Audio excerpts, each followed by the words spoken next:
All right, we are back for another episode. I think this is episode 8. So y'all, we are officially doing this. This is what it is. This is CXC in the zone, and we are going to talk to everyone today about the hot topic of tech stacks, but specific to customer experience or customer service tools. So my name is Ty, and I am founder and CEO of CX Collective. I've been in contact centers since I was literally 18 years old, and I've worked from Fortune 500 to startup. I really love startups. And yeah, that's kind of where we spend most of our time, but we do work with some established companies as well. Anywho, that's a little bit about me, my background. Let's go to Chloe. We're going to go to Chloe first today. Hey everyone, I'm Chloe. I'm the operations manager for CX Collective. I've been in customer service for almost 10 years now and have learned so much along the way. So I'm excited to discuss some of these topics with you guys today and learn some more. Thank you. Let's do Sasheen. Hey everyone, I'm Sasheen. I am the CX strategist for the Collective. I've been in customer service for over 20 years, so I've seen a lot over my tenure in the industry, especially on this topic of software. I'm very interested in speaking with everyone about the good and the interesting that's going on with tech. I've worked with all different types of companies, all different types of industries, so I like to say that I know the good, the bad, and the ugly. So I'm excited for the conversation. I like it. And then last but not least, Jordan.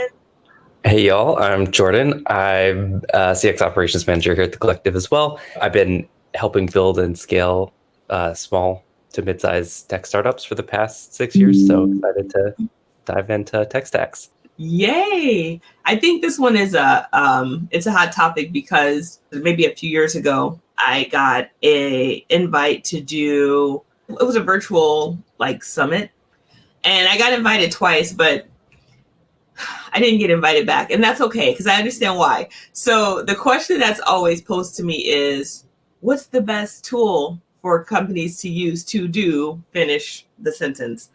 And I can never answer that question directly because there are a lot of tools that are great, and then quiet as it's kept, in my opinion, they all do a lot of the same things. The question is, what do you want to pay for? And what do you need yours to do? So that's my opinion on tech stacks. But let's start with talking to potential leaders, maybe. It could be tech folks to IT people, because I believe that IT people do make a lot of decisions around customer experience tools. But from all of the perspectives of the brilliant minds on this podcast, what technology should leaders be investing in right now? Right now, I kind of think the best, it's a hot topic. We've been talking about it, but anything that has to do with capability on AI, as far as how it can help with automation and also communications. A lot of the AI tech that we have now, it's really interesting because it's been coming, the new tools, we almost can't keep up with them. So it's really finding out what's out there, how can it be incorporated in your tech stack, and how it can be used to provide efficiency and better productivity for your teams, because it's going to be something that's going to be established in the platforms eventually. So I think it's a really good thing for leaders to start investigating and figuring out how they can take advantage of the new technology moving forward. I agree with that. Does anyone want to add anything? I think outside of AI, I think, that's the hot topic now. I think making sure that you've got a good, just basic customer support tool that works. Not everybody's starting from using a great tool just to talk and interact with customers. Some people are still doing support via Gmail. So make sure you got some sort of customer support actual system is good. And then also quality assurance tools, I think. Yeah. Getting out of spreadsheet quality assurance is big and a way to level up your team. You know what? We're definitely going to go into quality. We have another episode coming that's going to be all quality, but we're going to have to touch on it at some point during this conversation. I know, because we're talking tech stack across the board. But there was something you said that I'm going, yeah, let's kind of explore that, which is doing emails in Gmail. Okay, back when I was at, I'm not going to say, but at a company, I almost said, I'm not going to say, back when I was at a company as an employee, our email was literally done via Outlook. And we thought we were like so innovative because we had figured out or created what are known as macros, but they were these templates. We were like, look at us go. Like we thought we were so good. Embarrassed to say that at that point, I didn't even know about email tools because I had come from like hardcore call centers. And like at that time, email support was brand new. So for companies that are currently working in Outlook, Gmail, what tools could they be using that would replace that? Now, we're not endorsing any tools. We're just talking about what is available on the market, tools that we've all touched. You want me to go first? I might end up saying all the stuff you guys are going to say. Okay. There's, and these are in no order either. No endorsement, no order. There's Customer with a K. There's Gorgeous. There's obviously Zendesk. There's Gladly. Jordan has one that he likes that I'm not going to steal from you. Intercom is great. Mm-hmm. Yeah. Yeah. HubSpot. It depends on the business. You got to take into consideration the business too, because you can't have a tool. All these tools that Ty is talking about are outfitted for a certain type of business to optimize. So you also have to take into consideration, what is your business model? How are you speaking to your customers? What makes the most sense about the tool that you're going to use, the intention behind it? So in the space of like a Gorgeous, those have been optimized particularly for e-commerce. But like I'm going to say HubSpot, it's a huge one. But HubSpot is kind of this umbrella where you can do a lot of things as far as the customer life cycle. So it's like, what do we how do we communicate? How do we want to move outside of email, and what are the drivers, right? Or what are customers reaching out to us about as well, and how those tools can kind of align with giving you the information that you need to be able to continue to elevate CX. Yeah. I also think that scale is a factor too. Yeah. Things that can scale with you. Scale, budget, right? Because like from the ones that we just talked about, I think, what I say, Customer, I said Gorgeous, Zendesk, Intercom, we said Zoho. Yeah. Freshdesk is another one, or Fresh Omni Suite. Yeah. Another one. Yeah. I don't know about Omni Suite. They're kind of like a Zendesk, where they have the same kind of, they chop it up. They've got their sales or their phone channel, their chat channel, their help desk ticketing channel, their sales channel. So it's almost kind of like they're in the same company. Salesforce, that's another one that's huge. Right. We actually use Front. When I first launched, when we were the Workforce Pro, we used Freshdesk. I mean, there's so many things out there. Chloe, do you have any? Did we name all the ones that you worked with? Yeah, covered it. Yeah. Okay. Let's say that a company is focusing on automation, because that's a really big deal. Do you guys have any tools that you've worked with that you find are very strong in the automation space? We won't talk about those that are not. We'll just stay positive. Any ones that you're like, yeah, this one's really good with automation and can really, cut down or deflect, but not deter, customers from reaching out. Yeah, especially if you're in the e-commerce space, using Gorgeous can be great because it can connect with Shopify seamlessly. They've got a first-party app, so you can like automatically send customers tracking info if they reach out. It doesn't have to go to a human unless the customer wants to. But then I know Zendesk also has Shopify integration as well.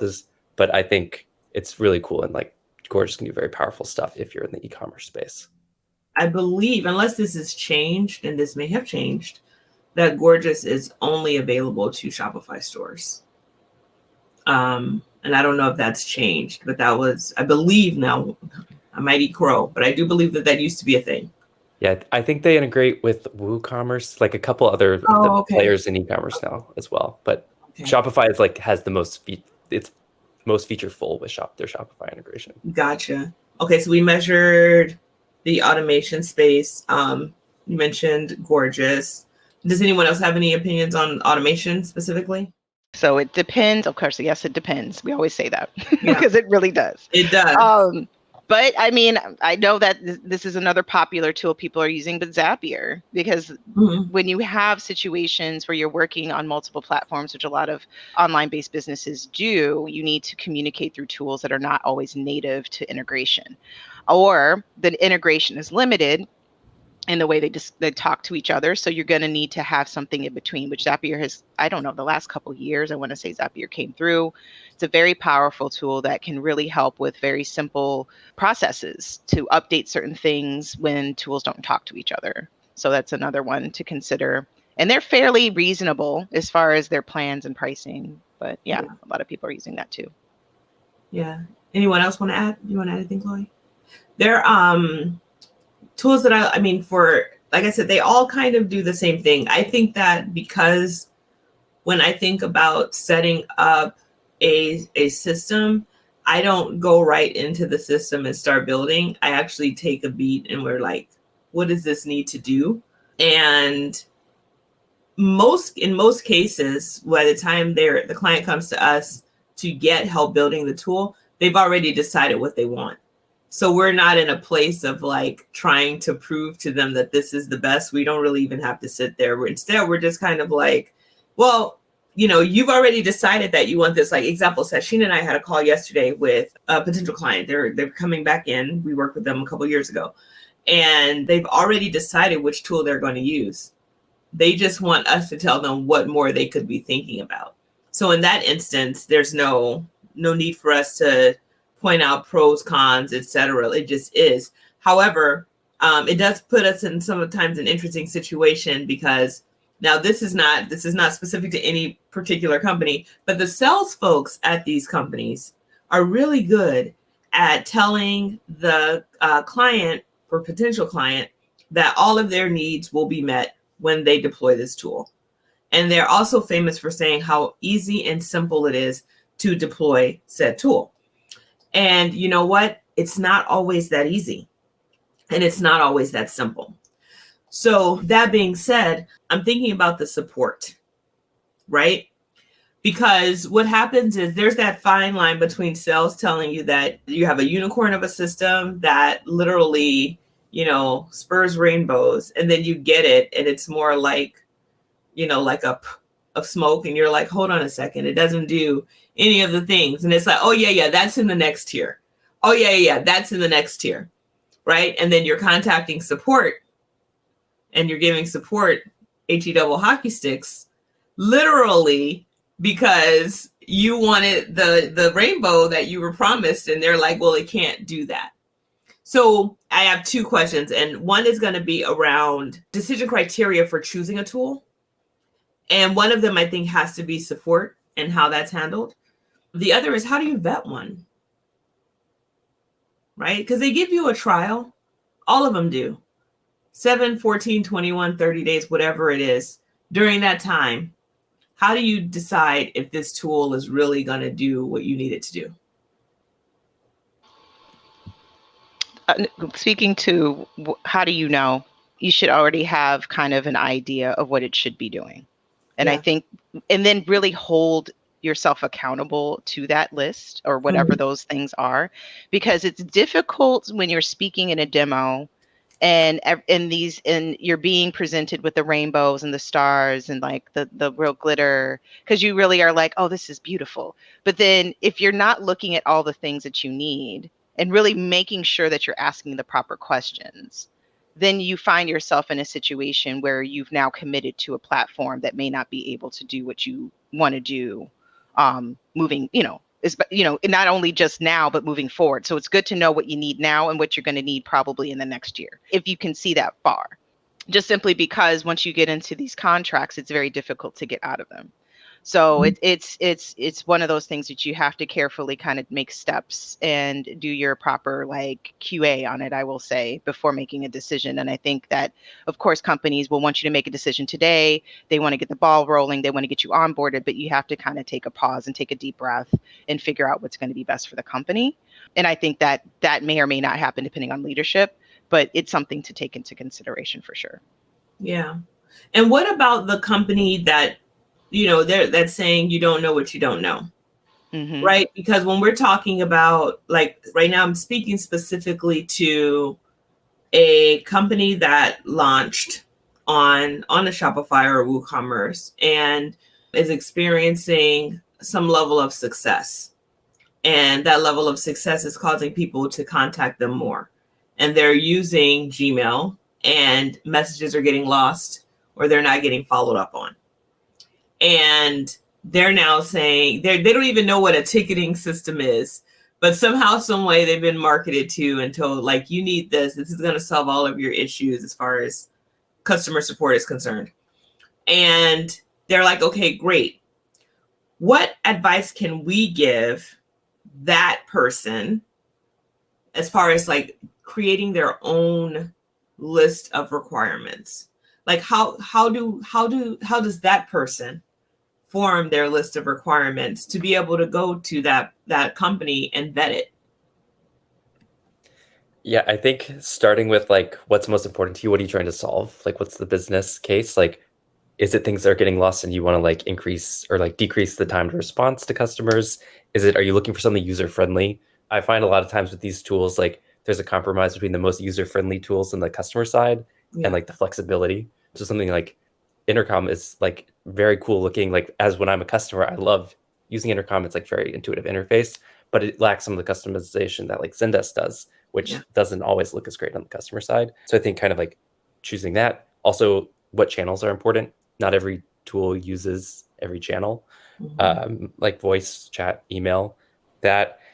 And then other features like, does it have a help center? Stuff like that. I think kind of rank those and what's most important to you and have that in mind when you're talking to all the different vendors. I love that. Let's go into a little bit about help centers and the value. I feel like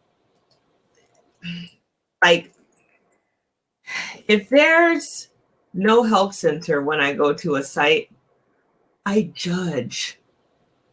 I do. And I'm not talking a static FAQ page, because those are my least favorite. And they're my least favorite because I want to ask what I want to know. I don't want to go through your list of 15 questions and answers to try to find what I'm looking for. I just want to know what I want to know.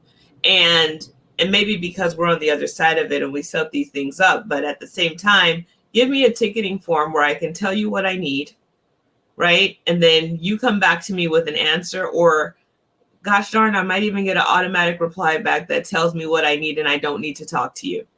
I find that some businesses are really gung-ho about trying to differentiate by saying, I want a person to do this, a person to do that. Do you guys think that it really matters if it is a person who gives the answer, so much so as they get a correct answer timely? I'd say correct answer timely. Yeah. For me personally. I think also if it's a more complex issue, I'd prefer to talk to somebody. But if it's something, like how do I check my order status? How do I log in? Stuff like that. I'd much rather just, search for it and be done. 100%. I think if it's something super simple as well that just like can be easily presented, like agents don't like answering those questions for the most part. Like they prefer to be like doing more complex things, like building relationships with customers. So anytime you can present a simple answer from a help center or a chatbot or something that like gives that simple thing, like it saves everybody time and lets you focus on what's more important. I'm 100% with you on that one. I am a big fan of like, give me the right answer quickly. And if I need to talk to a person, let me do that. I hate getting stuck in that endless chain of, talking to an IVR if we're on the phone or on a chat bot. And does this answer your question? No. But instead of giving me the option to speak to someone, it just keeps you in that cycle. I tell you, that makes me angry, right? Too. Because there AI and these chatbots and things, what they can do is they can answer straightforward questions that there is always a specific answer to. But there are times when the question is very gray. And sometimes we have to give the customer the benefit of the doubt that maybe they did go there and try to read it. Or you know what? They've paid you money and they just want an answer and you owe it to them. Why do you think companies run away so much from those that are not trying to use it as a differentiator, run away from actually turning over a request to a person? Because I think that companies who choose this heavy prioritization of like the help center and the automation, they're razzle dazzle on, we're just going to have everything deflective. And like, we want to encourage our customers to solve their own problems. And you see that a lot in certain types of businesses. The problem is that number one, they don't update. The things change in the company. They don't update the information timely. They don't monitor the information enough to be able to be really like, as to Chloe's point, the correct answer. And then a lot of times with chatbots and automations, they have to be nurtured. Yeah. You can't just put an IVR in and then that's it. You just walk off. Or the bot. You just can't. There's something, usually depending on the tech stack that you have or the CRM that you have, there is a feature that you have to actually review and do the thing to make it work. And I think that goes kind of radio silent with companies, because that's why we have that like nasty that nasty cycle that you were talking about. That also angers me. It wasn't either set up correctly or it hasn't been updated right. And then always giving the option to speak to a human being. Like, I don't want to deal with an IVR. I want to speak to a human, especially if there is a difficult situation going on. I don't want to talk and put all of my life into the IVR before I speak to a human, right? It's just that's my personal preference, right? I'm with you. I didn't mean to cut you off, but you just kind of you sparked something, because the other thing that literally grates my nerves is when you're saying, like, you're in the middle of the conversation with the chatbot, you tell the chatbot what the problem is, and then the person pops on after 16 years when you're actually able to get them. And then when they pop on, you know what they do? Tell me what brings you by today. OMG. So you know what I do? As soon as I start with a chatbot, because that's the only way, I will take especially if I know that it's something that the chat's not going to help me with, I will take it and copy it so that when that person comes on, I don't have to do it again, because it chaps my hide. But I will say that we don't do that. I know when Jordan has worked on the bots that we've done, there's always that out. If you want to talk to someone, because we trust that people are smart enough to know if that's the best route, I think. Yeah. Okay, so I know we all have been in this space. Let's talk a little bit about deciding on tech. And in different roles, positions, even in your roles as consultants, what criteria have you called upon or used when it's time to decide on tech? I think for me personally, I tend to go towards, I don't want to say the popular ones, but I do like to have something that's a little bit more known, so that training time is a little bit less. And also when your agents learn how to use that, if they go somewhere else, like, it's a common skill. Yeah. So I don't really like to choose more of the newer, like, sort of lesser known programs or technology for that. That's actually a really good point that I had not considered from a quality and training perspective, is that to shorten that learning curve. Okay. With some of the companies that I've looked for, they've been kind of in a space of like, we got this one or this one, what do you think? Yeah. And so I really try to ask the right questions to them as to like, how is your team adaptable to tech? Do they like it or not? Because, is it user friendly? Is it something, how customizable do you want this to be? So it's really asking those questions to kind of clear the air on making a clear decision for them. What kind of reporting, things like that, like what are they looking for? Because every tool does something different. So, yeah, go ahead, Jordan. Yeah, I think the other main thing I look for is like integration capabilities with our current tech stack. If we're adding on a new tool, if it's a chatbot situation, like, is it going to carry over that information the customer talks to the chatbot to the actual ticket with the agent? Yeah. Otherwise, like you were saying, where you have to repeat yourself as a customer, like making sure stuff like that works, like, and it all just like integrates seamlessly. I think that's definitely a priority. Yeah, and I also consider scale. I always talk about scale because it matters a lot. Like, you can get a ticketing system for a little bit of nothing or a whole lot of something.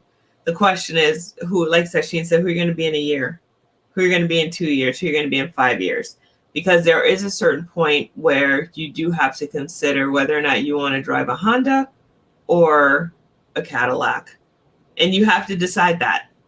I sound like a really old person. I say Cadillac. It's okay. I said that. What's a very young, a Lamborghini? You have to decide. And I like Honda. There is no dig there. But is that what the young kids are driving these days? Well, the young kids, I don't even think there's like a whole thing about young kids not even driving. They're like Ubering around and they're not even about that life. Or they got a Tesla, you know.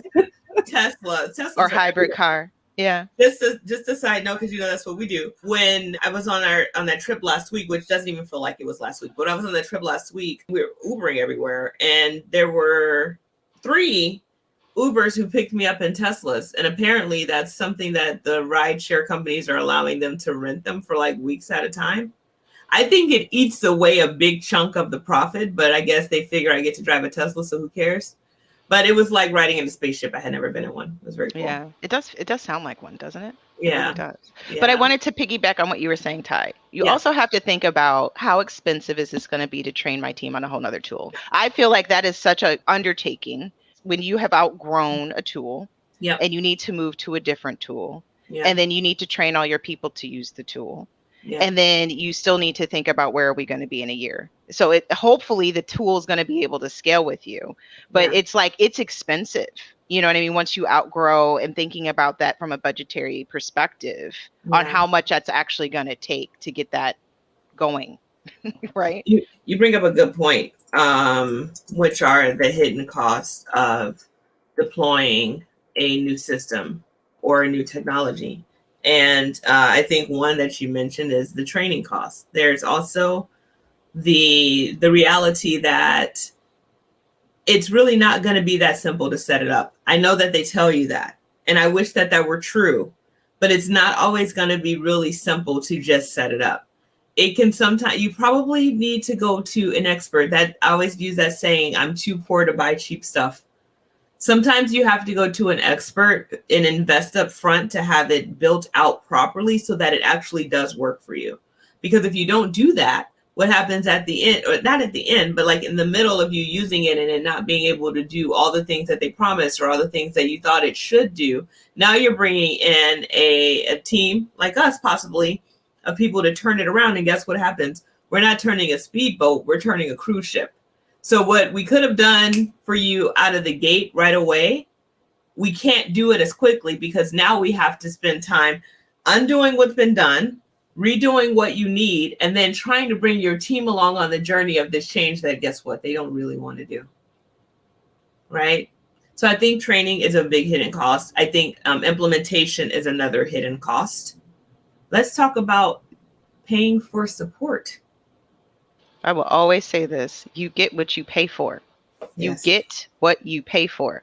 If you are sitting out here trying to get somebody for $5 an hour, you're going to get $5 type situation. Okay. Right. Somebody with somebody with a pulse that's pushing a button. That's what you can expect. If you are expecting any type of person that's going to have any more going for them at $5 an hour, and I'm not, this is just me being truthful. Yeah. This is what it is, right? You get what you pay for, just like anything else. Yeah. What about when the company charges to support you as the client or customer, right? That's another hidden cost because there's an assumption that I'm now your customer. You are going to take care of me. And they're like, haha, I will, but not like I'm going to take care of them because they're paying. What are you guys' thoughts on that? It's interesting. I've noticed that with pricing plans, they offer that, and then you see the pricing of that. That is a huge undertaking. And some people just do it because they don't want to have to be, they want the access, they want the support, but then it's interesting to see how it plays out. But here's what I'll say. I don't know that those contacts, I'm not on the inside of these places, so I don't know. But I don't know that those contacts actually go to a more skilled person. What they do is they get you to the top of the queue for a faster response. So you get that same article in 24 hours that you would have gotten in 36. That's all that I've been able to see from it. That's generally been my experience. I think sometimes I've been lucky and like paying for it works, but generally I think like I've been in a situation where I just spent a dedicated the equivalent amount of time that it would cost to get that extra support for me learning the tool, and it paid off because I'm always going to care more about my support team in the company than a support person will. And Yeah. so if it works out and you have the resources to like get somebody in your team trained up on the tool, that usually I think can outweigh the cost. Yeah. Or let us do it. Shameless plug. We do that though, honestly, right? I mean, that's one of the benefits to, we have a client that we've been working with. I'm gonna guess it's been more than a year now. And they come to us when they need something. And the beauty of it is that we actually just do it for them. We just fix it. Whatever they're asking for, we just do it. They don't have to know how to do it. They just have to be able to tell us what the problem is. I think there's some benefit to that, which is a little bit different than, you're spending so much time, translating your soul, right? And then getting the same article that you went to that prompted you to reach out because the article didn't answer. And you're like, I don't like this, right? Okay. So let's see. We're going to get close to the end here. I have this question that I want to ask, which is, what are some of the advantages that you've seen gained by utilizing the right tech stack? It can be beautiful when things are like in harmony. Yeah. Oh, it is like amazing, especially if it was a hot mess before.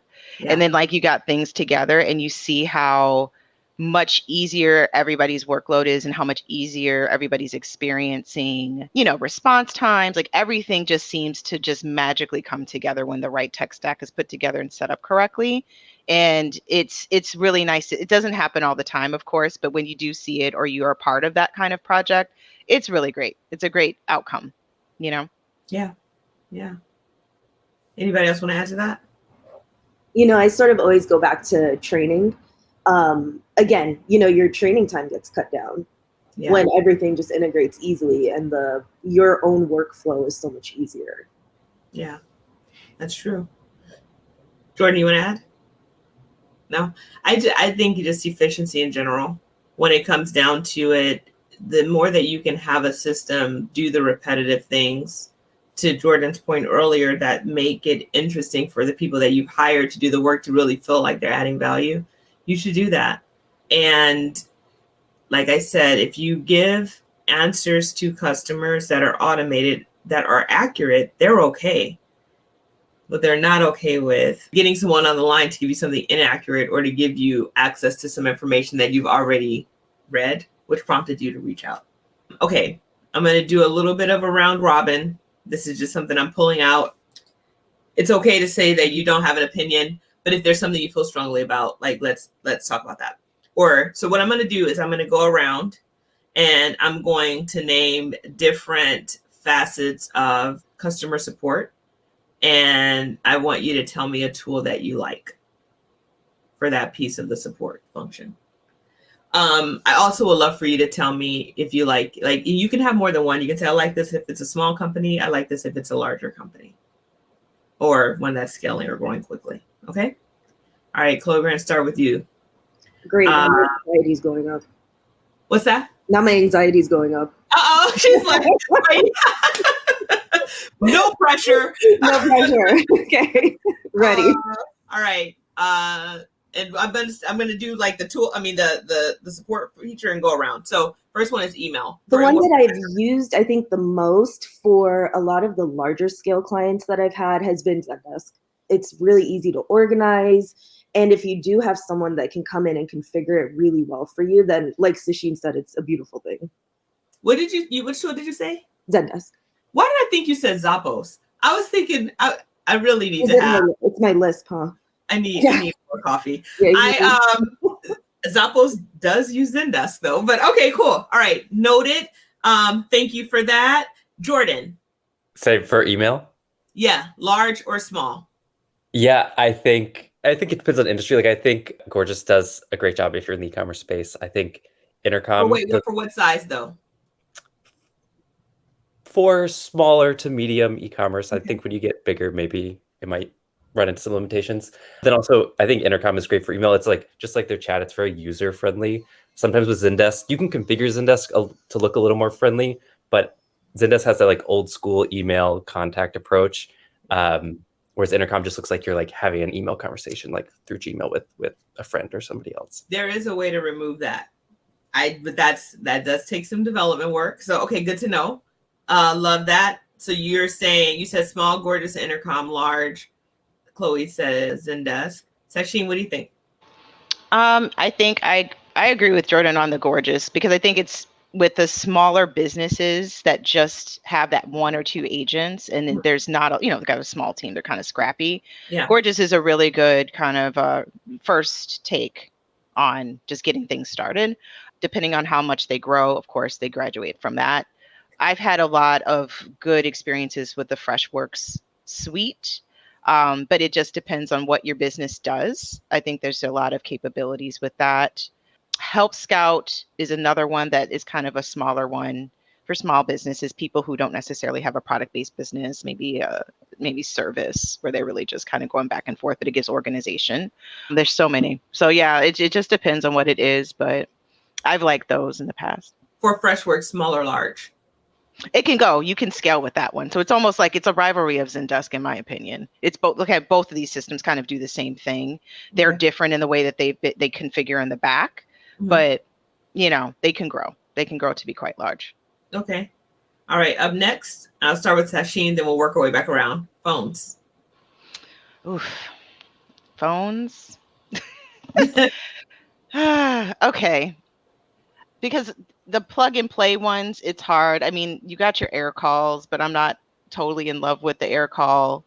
It's good for just like kind of getting things started, I think. TalkDesk is another one that has amazing customization capabilities. Amazing. Their ability to do IVR is robust. What's a third one that I've worked on? I mean, I'll go back to the 5.9s. I'm not, that's another one that falls back, but like a lot of people use it. And I'll say small offices. Yeah. Small offices for 5.9 seem to be, another thing, but phones are interesting because they all, like you said, they all do the same things, but there's just different variations.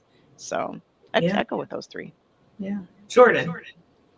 I'm going to go a little bit non-traditional. I've tried to stay away from phone as much as possible, depending on the customer. But what has worked really well for me in the past is using like Calendly and Zoom and have folks schedule calls. So you don't have somebody, just an agent waiting to pick up the phone, but it gets scheduled and they can go offline on chat and email and like handle that. I don't think that would scale to like a 100-person team, but it worked well from like a 25 to 50-person team with like low call volume. So there's creative out of the box solutions to call in like the 21st century, especially if you have a younger customer base.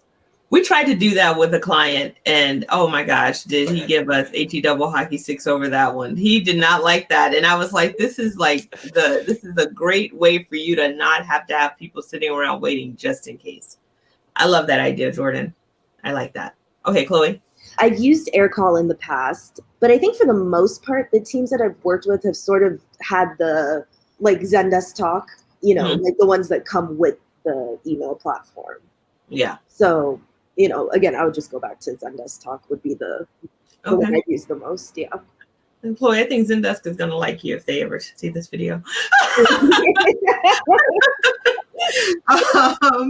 All right, let's talk chat. We'll start with Jordan.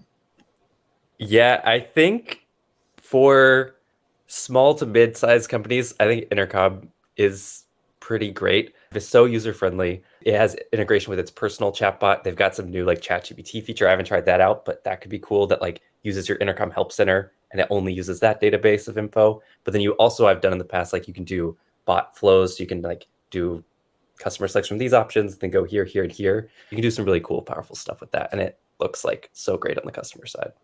I like that. Okay. Chloe?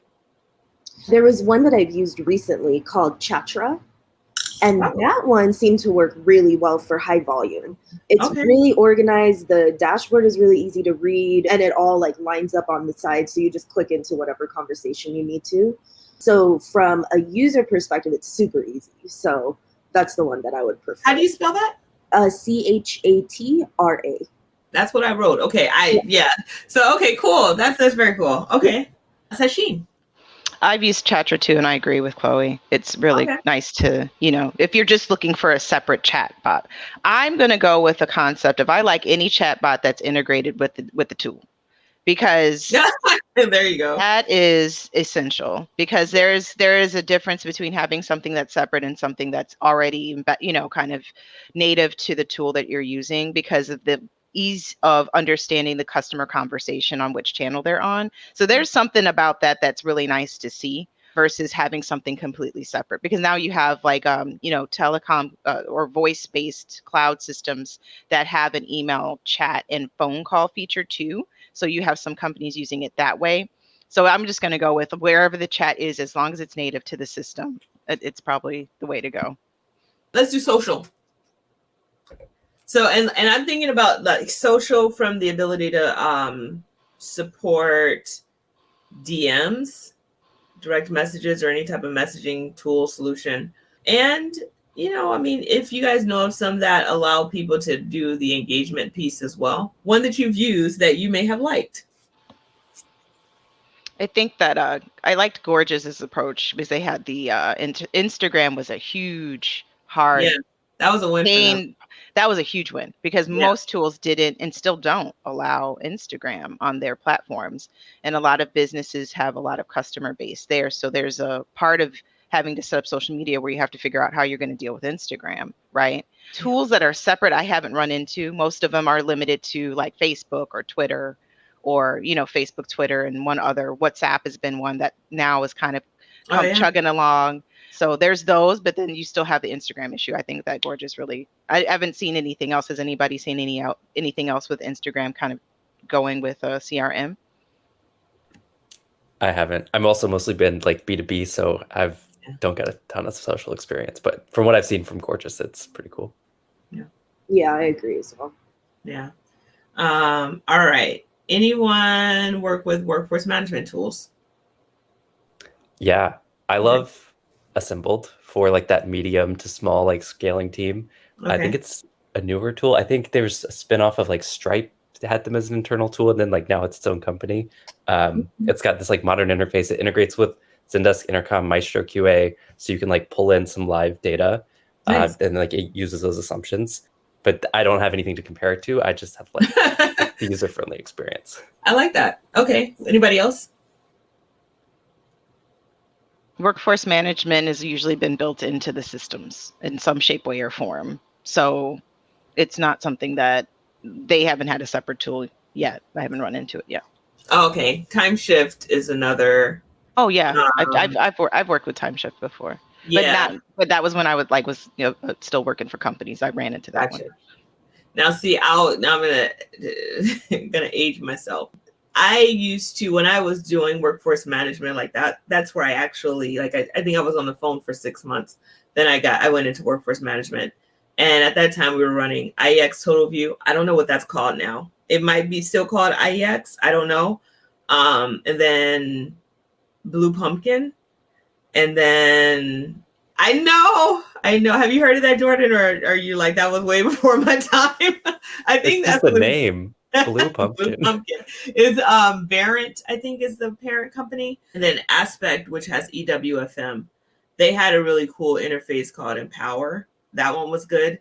And there are some tools, and of course I'm drawing a blank right now, today that are like in the market that people can use that are not those legacy like on-site, huge server-based systems that are, virtually in the cloud and things like that. But I've been so far removed from WFM as a practice that way that I haven't touched a lot of these systems in today's world. The most recent one I touched was TimeShift. But I mean, like any tool, like anything, it's only as good as the information you give it. I also worked with one called AC Squared.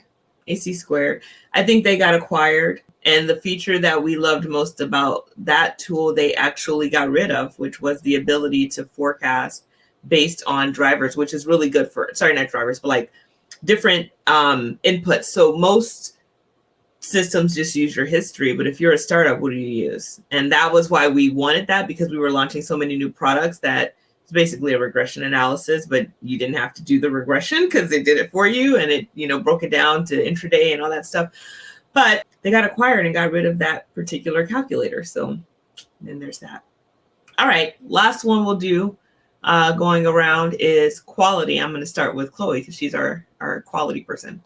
So far, I've done the old school spreadsheets, but I did encounter Maestro. I think, Jordan, you mentioned that one. I haven't worked with it yet, though. So I'm excited to sort of look into that and see, what that's all about. I had a demo and it looks really good. So Yeah, I am the most biased person, so I don't take anything I say with a grain of salt, but I love Maestro QA. I brought it to every company I've ever worked at. I've either brought it or they've had it when I started. There's like a lot of tools out there that do very similar things, but I think it's like any tool you use for QA is going to be a step up from spreadsheets. Like once you can get it into a tool that can like analyze the data, pull in like tagging from Zendesk and show you like, okay, when customers are reaching about this, your QA score is 10% lower and you can really know where to focus into. You can do that with a spreadsheet, but who has the time to do that? Yep, exactly. Sashi?